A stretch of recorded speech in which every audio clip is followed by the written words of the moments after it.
गरीब की बारिश। शहर की कच्ची बस्ती में एक गरीब मजदूर कालू रहा करता था। कालू के घर में उसकी पत्नी जानकी थी। जानकी लोगों के घरों में झाड़ू पोछा करके कुछ पैसे कमा लेती थी और वहीं कालू किसी तरह मेहनत मजदूरी करके 2 वक्त की रोटी का जुगाड़ कर लेता था। कुछ दिनों से हो रही बारिश के कारण कालू की मजदूरी बंद हो गई थी। अरे जानकी, इस बार तो बरसात ने हद ही कर दी, रुकने का नाम ही नहीं ले रही। कुछ समझ में नहीं आ रहा, अगर इसी तरह काम पर नहीं गया तो 2 वक्त की रोटी का जुगाड़ कैसे होगा। अरे तुम चिंता क्यों करते हो, बारिश का क्या है, 1 आध दिन में रुक जाएगी और उसके बाद में फिर से काम शुरू हो जाएगा। अरे 3 दिन तो हो गए, बरसात तो रुक ही नहीं रही है और आगे भी रुकने के कोई आसार नहीं दिख रहे। तो क्या हुआ, तुम्हारा काम बंद हुआ है ना? मैं तो अभी भी लोगों के घर झाड़ू पोछा करने जाती ही हूँ। मेरे पगार से कुछ दिन तो निकल ही जाएंगे। अरे घर का खर्चा तो हम किसी तरह चला लेंगे जानकी, लेकिन ये जो छत टपक रही है इसका क्या करेंगे? ये बात तो आपकी सही है। हमारी झोपड़ी अब काफी पुरानी हो चुकी है और इसके छप्पर में भी कई सारे छेद हो गए हैं। रात भर पानी टपकता रहता है। अरे मैं भी इसी बात से बहुत परेशान रहता हूँ। कहीं किसी दिन ज्यादा बारिश आ गई तो हमारी झोपड़ी टूट कर बिखर ना जाए। राम राम राम, ऐसी अशुभ बातें क्यों करते हो? अरे ऐसा कुछ नहीं होने वाला। ये झोपड़ी ही तो हमारा सब कुछ है। अगर यही नहीं रही तो हम जाएंगे कहाँ? ठीक है जानकी, जब तुम्हारी पगार मिल जाएगी तो कुछ पैसे बचाकर झोपड़ी के छप्पर की मरम्मत करवा लेंगे। शायद हमारी परेशानी कुछ कम हो जाए। ठीक है जी, अब ना ज्यादा परेशान मत हो। ये लो, खाना खा लो और सो जाओ। सुबह मुझे भी जल्दी काम पर जाना है। जानकी और कालू अपनी झोपड़ी में सो गए। रात को अचानक से बहुत तेज बारिश शुरू हो गई। धीरे धीरे बारिश का पानी कालू की बस्ती में भरने लगा। पानी भरते भरते झोपड़ी के बाहर तक पहुंच गया था। सुबह के वक्त जब कालू और जानकी सोकर उठे, हे भगवान, ये क्या हो गया? बारिश का पानी तो हमारे घरों तक पहुंच चुका है। अब मैं काम पर कैसे जाऊंगी? रहने दो जानकी, तुम आज काम पर मत जाओ। ऐसे पानी से निकल कर जाओगी और बीमार पड़ गई तो लेने के देने पड़ जाएंगे। लेकिन अगर नहीं गई तो मालकिन लोग नाराज हो जाएंगे। आप जानते हैं ना, बड़ी मुश्किल से 1 दिन की छुट्टी भी नहीं देती है। अरे लेकिन जानकी, झोपड़ी के बाहर तो पूरी बस्ती में पानी भरा है, तुम जाओगी कैसे? जानकी जैसे तैसे करके काम पर चली जाती है, लेकिन अगले दिन फिर से बहुत ज्यादा बारिश होती है और बस्ती में ज्यादा पानी भर जाता है। आज तो मैं तुम्हें किसी भी तरह काम पर नहीं जाने दूंगा। अरे अगर तुम्हें कुछ हो गया तो क्या होगा? ठीक है, तुम ठीक ही कहते हो, आज नहीं जाती। अगर मालकिन नाराज हो गई तो मना लूंगी किसी तरह। अरे मनाने वाली क्या बात है? जब तुम बताओगी कि हमारी झोपड़ी में पानी भर गया है तो वो खुद ही समझ जाएंगे ना। अगले 2 दिन तक तेज बारिश होने की वजह से जानकी, कालू और आसपास की बस्ती में रहने वाले सभी लोगों के घरों में पानी भर जाता है, जिसकी वजह से जानकी काम पर नहीं जा पाती। और 3 दिन के बाद जैसे ही जानकी काम पर पहुंचती है, कहाँ थी तुम? पिछले 3 दिनों से काम पर क्यों नहीं आई? मेम साहब, क्या बताऊं, इतनी ज्यादा बारिश हो रही थी, हमारी पूरी बस्ती में पानी भर गया है और उससे भी ज्यादा तो मेरी झोपड़ी के अंदर पानी भर गया। आप ही बताइए कैसे आती मैं? इसका मतलब ये हुआ कि बारिश होगी तो तुम काम पर नहीं आओगी?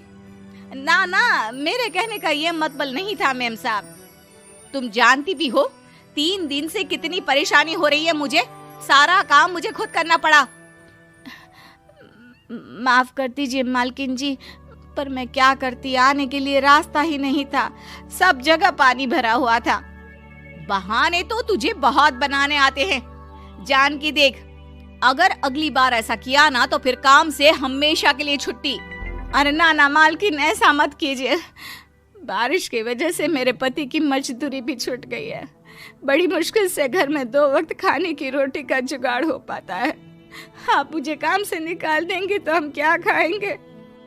अगर इतनी ही चिंता है तो फिर रोजाना काम पर आया करो। चलो अब जल्दी से जाकर घर का सारा काम करो। बारिश रुकने का नाम ही नहीं ले रही थी। पूरे शहर में बाढ़ जैसे हालात बन गए थे। लेकिन नौकरी जाने के डर से जानकी किसी तरह रोज काम पर जाती थी।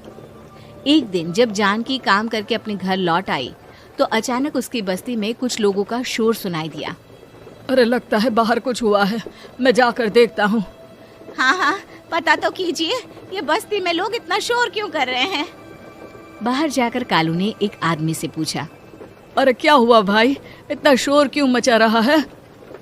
अरे क्या बताए भैया, अपनी बस्ती के बाहर एक पुल टूट गया है और वहाँ पर एक कार फंसी है। थोड़ी देर में अगर किसी ने नहीं बचाया ना तो वो कार पानी में बह जाएगी। ये क्या कह रहे हो भैया, कार के अंदर कोई है क्या? हाँ, कोई औरत बैठी है, अकेली है, बहुत रो रही है बेचारी, मदद के लिए बुला रही है। अरे तो हमें जाकर उनकी मदद करनी चाहिए ना। अरे लेकिन इसमें बहुत खतरा है, हमें अपने आप को बचाना चाहिए। पानी कभी भी हमारी बस्ती की तरफ आ सकता है। अरे तुम्हें नहीं चलना तो मत चलो, लेकिन मैं तो जाकर उस औरत की मदद जरूर करूंगा। कालू उस जगह पर पहुंचता है जहां वो औरत कार में फंसी हुई थी। वहां पर पानी का बहाव बहुत तेज था और सारा पानी कालू की बस्ती की तरफ ही आ रहा था। कालू ने एक बड़ी सी रस्सी को पेड़ से बांध दिया और दूसरे सिरे को कार की तरफ फेंक दिया और उस औरत को रस्सी के सहारे बाहर आने के लिए कहा। तभी वहां जानकी भी दौड़ती हुई आई। अरे ये तो मेरी मालकिन है, जिनके यहाँ मैं काम करने जाती हूँ। अरे मैडम जी, आप डरिएगा मत, आपको कुछ नहीं होगा। आपकी गाड़ी को भी मैंने रस्सी से बांध दिया है। थोड़ी देर में पानी का बहाव कम हो जाएगा, फिर हम आपकी कार को भी बाहर निकाल लेंगे। क्या तुम जानकी के पति हो? हाँ, जानकी मेरी ही पत्नी है, आपके यहाँ काम करती है ना। लेकिन मेम साहब, आप यहाँ पानी में कैसे फंस गई? अब क्या बताऊं, मैं अपनी सहेलियों के साथ पिकनिक पर गई थी, वहीं से लौट रही थी। अचानक पानी का बहाव तेज हो गया और मेरी गाड़ी फंस गई। अरे कोई बात नहीं मालकिन, अब ना आप बिल्कुल सुरक्षित हैं। मैं तो बहुत बुरी तरह डर गई थी, कब से मदद के लिए चिल्ला रही थी, लेकिन कोई मेरी मदद के लिए नहीं आया। भला हो तुम्हारा पति का जिसने मेरी जान बचा ली। लेकिन जानकी, मैंने तुम्हारे साथ बहुत गलत व्यवहार किया। इतने खराब मौसम और बाढ़ में भी तुम्हें काम पर आने के लिए कहा, नौकरी से निकालने की धमकी भी दी, और तुमने मेरी जान बचाई। मुझे माफ कर दो। अरे कोई बात नहीं मालकिन, आपकी जान बचाना तो हमारा धर्म था। देखो जानकी, तुम्हारी झोपड़ी में जो भी नुकसान हुआ है उसके लिए मैं तुम्हें पैसे दूंगी। आज तुम्हारे पति ने मेरी जान बचाई है और आज के बाद मैं तुम्हें कभी भी नौकरी से निकालने की धमकी नहीं दूंगी। आज मैं तुम्हारी परेशानी को अच्छी तरह समझ चुकी हूँ। हम जैसे पैसे वाले लोगों के लिए अपने घर में बैठकर बारिश का मजा लेना बहुत आसान है, लेकिन तुम गरीब लोगों के लिए बाढ़ और बारिश काफी परेशानी खड़ी कर देते हैं। ये बात मुझे आज अच्छी तरह समझ आ गई है। आपका बहुत बहुत धन्यवाद मालकिन। मीरपुर नाम के शहर में तेजस अपनी पत्नी नीरू के साथ रहता था। पति पत्नी दोनों ही नौकरी करते थे। एक दिन तेजस गांव अपनी माँ के पास फोन करता है। हेलो, प्रणाम माँ। जीते रहो। माँ, तुम दादी बनने वाली हो? अरे वाह, ठीक है बेटा, मैं कल ही आती हूँ। जब माँ जी शहर पहुंची तो बेटे बहू ने बहुत अच्छे से स्वागत किया। लीजिए माँ जी, चाय। अरे गर्मा गर्म पकोड़े ले आओ माँ के लिए। नीरू रसोई में गई और 2 मिनट में ही पकोड़े ले आई। जी ये लीजिए। बहू, जादू से बनाए हैं क्या? अभी तो रसोई में गई थी। यम्मी। माँ जी, शीला रसोई में पकोड़े तल रही है, मैं बस लेकर आई। हे भगवान, मेरा धर्म भ्रष्ट कर दिया तूने। अब तो गंगा जल से शुद्धिकरण करना होगा। दूसरे दिन, माँ जी मैंने नाश्ता बना दिया है, ऑफिस जा रही हूँ। पर अभी तो घर का सारा काम पड़ा है। शीला आती ही होगी, झाड़ू पोछा बर्तन कपड़े वो सब कर लेगी। हमारे जमाने में घर का सारा काम हम ही करते थे। जी माँ जी, आप बहुत होशियार हैं। मैं घर ऑफिस दोनों नहीं संभाल पाती। तो जरूरत क्या है घर से बाहर जाकर चाकरी करने की? वैसे भी घर का काम खुद करने से घर में बरकत आती है, समझी? पर माँ जी। पर वर कुछ नहीं, इस महीने की पगार मिले फिर ऑफिस बंद है। हाँ। रात को नीरू तेजस से कहती है, सुनिए जी, माँ जी बोल रही थी कि मैं नौकरी छोड़ दूं।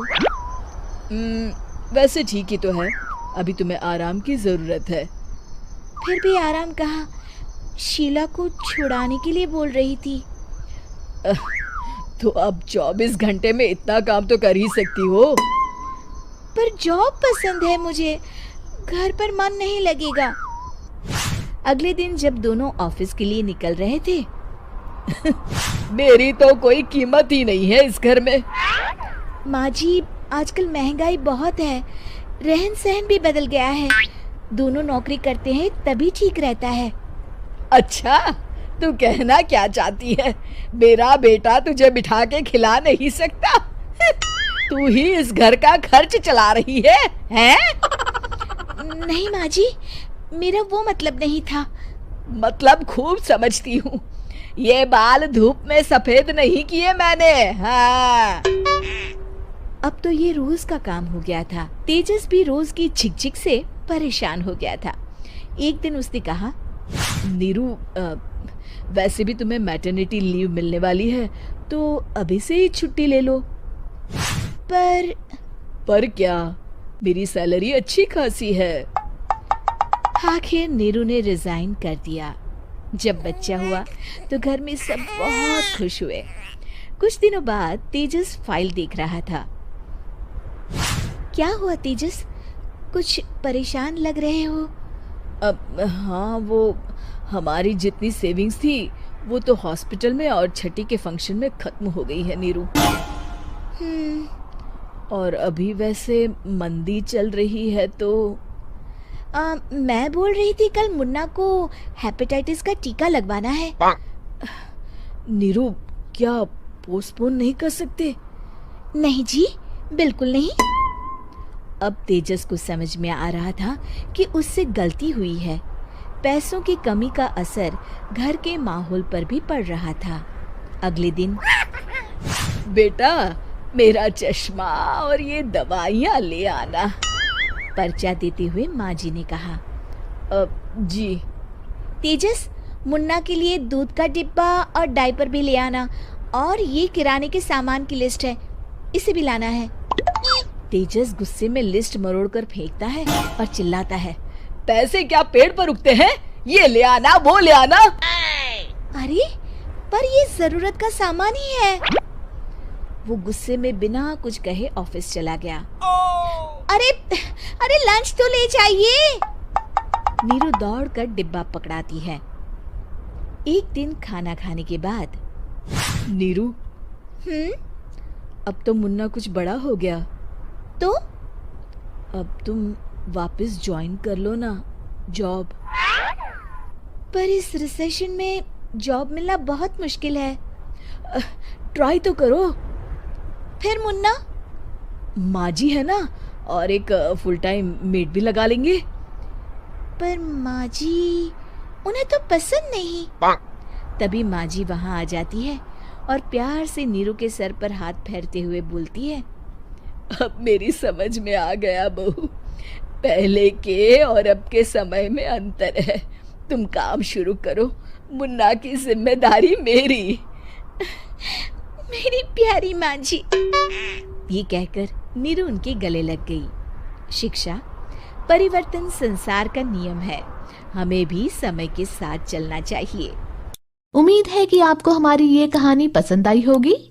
कृपया हमारे चैनल को सब्सक्राइब करें और सभी अपडेट्स के लिए बेल आइकन जरूर क्लिक करें। और हाँ, वीडियो लाइक और शेयर करना मत भूलिएगा।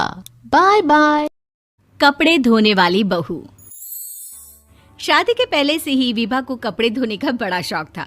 कभी नल के नीचे तो कभी तालाब के पास। अरे, मेरी नीली वाली लुंगी नहीं दिख रही है। विभा की अम्मा, कहाँ रखी है लुंगी? अरे, वो तो विभा ने परसों ही धोकर रखी थी आपकी अलमारी में। देखो वहीं होगी। वो ना मैंने आज धो दी, मुझे लगा कि गंदी हो गई होगी। अरे कैसे गंदी हो गई थी, उसे तो मैंने पहना भी नहीं। हे भगवान, इस लड़की के कपड़े धोने की आदत से परेशान हो गया हूँ मैं। जितना तो घर में राशन नहीं आता, उससे कहीं ज्यादा डिटर्जेंट पाउडर का खर्चा है। इसकी शादी करवा दो, शादी। जाए अपने घर में ही करे काम, फिर चाहे घर के कपड़े धोने हो या पूरे गांव के। हाँ ठीक बोल रही हो, देखता हूँ मैं कोई लड़का। वो दिन भी आ जाता है जब विभा को देखने लड़के वाले आ जाते हैं। लड़की मुझे अच्छी लगी। होने वाली सास कहती है, बेटी अगर कुछ पूछना है तो पूछ लो। वैसे तो हमारी लड़की बहुत ही शर्मिली है, जो बोल दो वो मान लेती है, इसे क्या पूछना होगा। अरे कैसी बात कर रही हो माँ, मुझे इन लोगों के घर रहना है, सवाल तो कई है। हाँ हाँ बेटा, पूछ लो ना, क्या पूछना है। आप लोगों के घर कपड़े कौन धोता है? सास का मुंह बन जाता है।